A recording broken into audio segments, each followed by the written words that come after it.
Three dead from two accidents hours apart in Trelawney. The parish of Trelawney recorded 3 fatalities in 2 separate collisions within a 4-hour period on the North Coast Highway on Friday. The victims have been identified as 48-year-old deliveryman Devereux Samuels of Chatham St. James and 49-year-old Julian Patrick of Friendship District and 48-year-old Linval Aglam of Butler's Hall, both in Trelawney. According to the Constable Communications Network, the first incident occurred about 7:10 a.m. Samuels was driving a Toyota Vaxi on the Coral Springs Road when the motor vehicle collided with a Toyota Wish that was entering the highway from a minor road. The Vaxi reportedly careened to another side of the road and crashed into a bus stop. Samuels and his passenger were both injured. They were taken to hospital for treatment, where Samuels was pronounced dead. The driver of the Toyota Wish reported no injuries. He has since been warned for prosecution. Reports are that the second accident occurred about 11:30 a.m. A Toyota Vaxi motor car, which was overtaking a line of traffic in the vicinity of Duncan's Bypass, collided head-on with a Toyota Corolla motor car. Patrick, the driver of the Toyota Corolla motor car, and his passenger, Adlam, were pronounced dead on arrival at hospital. The driver of the Toyota Vaxi motor car also received multiple injuries and was admitted at hospital for treatment. An investigation into both incidents continues. More Haitians arrive in Portland. Another large group of Haitians arrived on Jamaican shores early Sunday morning. According to reports, the group of 35 landed near the East Portland and are now in police custody. The group consisted of 29 male, 5 female, and a child. This latest development follows 2 separate arrivals along in Portland back in May.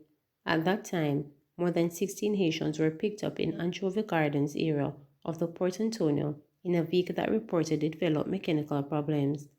It is understood that the vehicle was taking the Haitians to Montego Bay, St. James when it developed issues.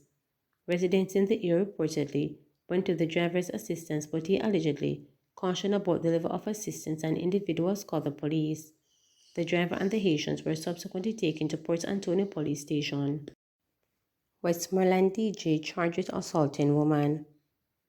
A Westmoreland disc jockey is facing several charges after allegedly threatening a woman with a gun and physically assaulting her. Charged with assault at common law, possession of a prohibited weapon, and assault occasioning actual bodily harm is 40-year-old Xavier Briscoe of Red Crown in Negril, Westmoreland. Reports are that about 10:40 a.m. on Wednesday, July 24, a woman was walking past Briscoe's house when he allegedly attacked her and pointed a gun at her. It is alleged that after pointing the gun at the woman, Briscoe used a metal object to hit her. The woman managed to escape and contacted the police. Briscoe was subsequently located and arrested. He was formally charged on Friday, July 26. His court date is being arranged. Forestry Department says lumber seized in Trelawney was being harvested illegally. The Forestry Department has sought to clarify what it has dubbed a misleading and false narrative surrounding an incident in which its workers were reportedly impeded by residents while attempting to seize illegal harvesting lumber near Quickstep in Trelawney. Chief Executive Officer of the Conservation of Forestry, Ainsley Henry, stated on Sunday that the department disrupted the illegal logging operation in the Cockpit Country Protection Area on Friday. The Forestry Department reported that around 7 a.m., a truck loaded with lumber was seen leaving the area before the team's arrival. The team began retrieving the lumber, but was reportedly prevented from carrying out their duties when 7 staff members were barricaded in by members of the community. A Compound Maroon Chief, Richard Curry, was subsequently listed by the police as a person of interest following the incident. Meanwhile, Henry shared that more than 500 pieces of lumber were removed in the illegal operation, 150 of which have since been recovered. Richard Curry listed as person of interest following alleged barricading of 7 forestry workers. A Compound Maroon Chief, Richard Curry, has been listed by the police as a person of interest following the alleged barricading of 7 Forestry Department workers in Quickstep, St. Elizabeth over the weekend. Head of the Police Communications Unit, Senior Superintendent of Police Stephanie Lindsay, confirmed that Corey is being asked to turn up at the St. Elizabeth Divisional Headquarters in Black River by 10 a.m. on Monday. There is an investigation underway, and they have asked him to make himself available to the police by 10 o'clock on Monday so that they can have further discussion on the matter, she explained. Sources told reporters that 6 men and a woman, Forestry Department workers, were on enforcement duty on Friday when they attempted to remove mahogany lumber from Quickstep. Quickstep is a neighboring community to Accompong in the Cockpit country in the northern St. Elizabeth.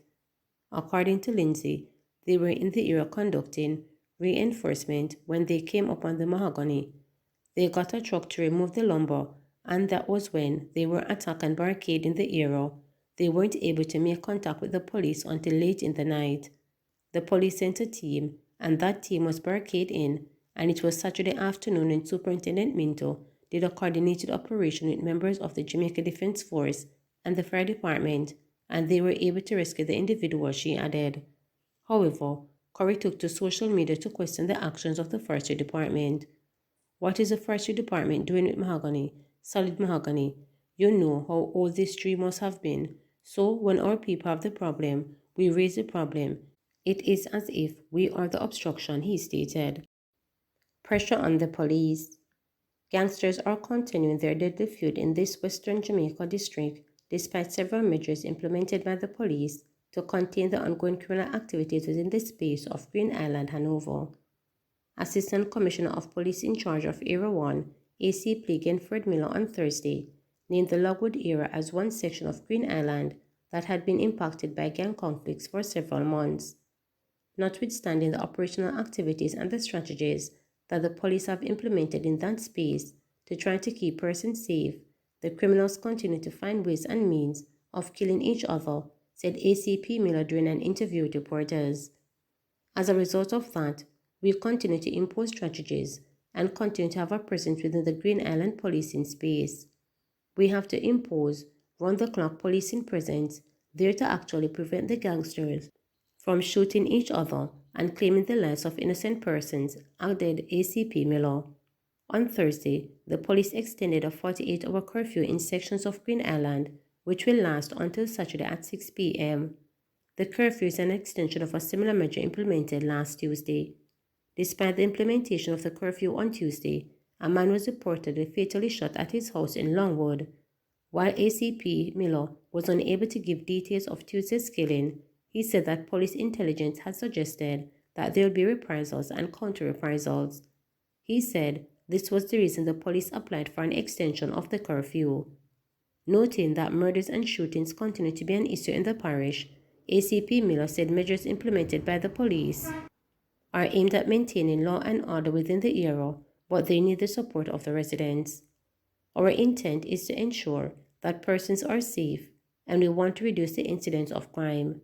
So we are asking the citizens of Hanover to partner with us, help us, tell us what you know.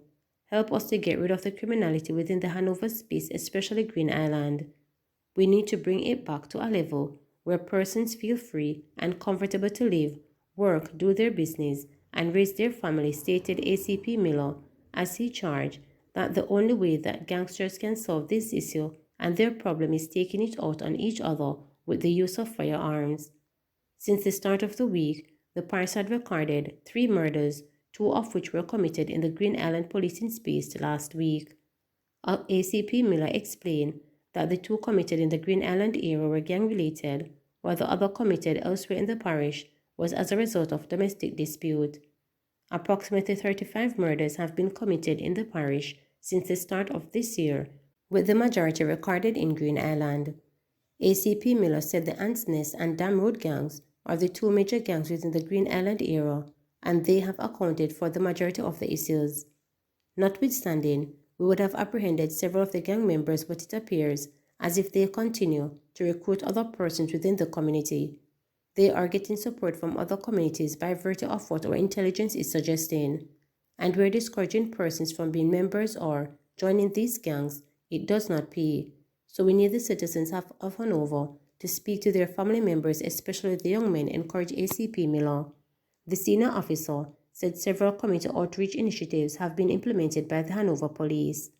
Our community security section has gone in, and also the divisional commander of Hanover had several of what we call walkthroughs and community meetings with the persons there. We're trying to see how best we can actually speak to these young men and actually reach out to them and actually try to discourage them in relation to being associated or being members of these gangs. So we are trying numerous means and measures to see if we can reach them, just to discourage them from being members of gangs. It is never our intention to see any member of society lose their life, whether it be by gang violence or whether it be by situations where police officers would have gone to arrest some of these criminals and they would have confronted the police. That is not our intention, stated ACP Miller. Remember to subscribe, like, share, and click the notification bell for daily updates.